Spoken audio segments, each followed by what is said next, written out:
Does enhanced policing lead to criminal behavior?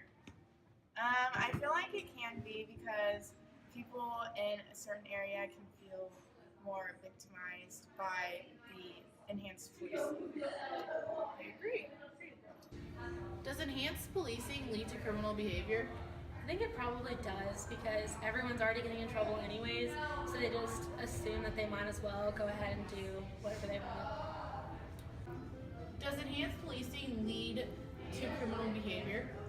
I don't think so because in petty crimes, when there's going to be a police officer or any sort of someone with superiority is in the neighborhood or around them, it's not gonna. They're going to know that they're being watched, and they're not going to commit little petty crimes that they know they can get in trouble for. But I don't think that's the case with like bigger crimes.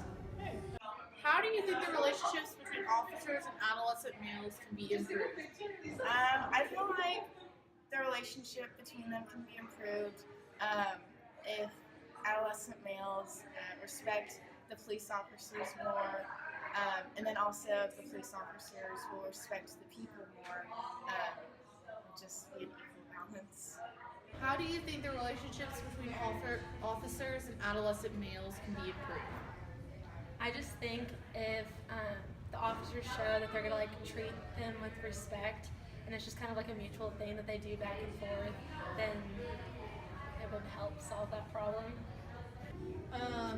How do you think the relationships between officers and adolescent males can be improved? I think between officers and younger men, they definitely have that alpha male ego where they feel that they need to one up the other, especially in like such a conflict like this today. A young man thinks he's better than the officer, and the officer thinks he's better than a young man. And I think they can be improved by just breaking that stereotype of someone backing down and saying, being the bigger person by saying you're right and coming to a solution by backing off. How can hypermasculinity in adolescent males be reduced? I feel like families, when they raise their kids, they can raise them better by not teaching their kids to be hyper masculine, and then it will cause less violence and areas. How can hypermasculinity in adolescent males be reduced? I think if they had like a good example for them, so maybe if police officers like didn't go ahead and go straight to violence and they just were like try to calm situations down beforehand, then they wouldn't act hyperactive like that. I agree. Thank you.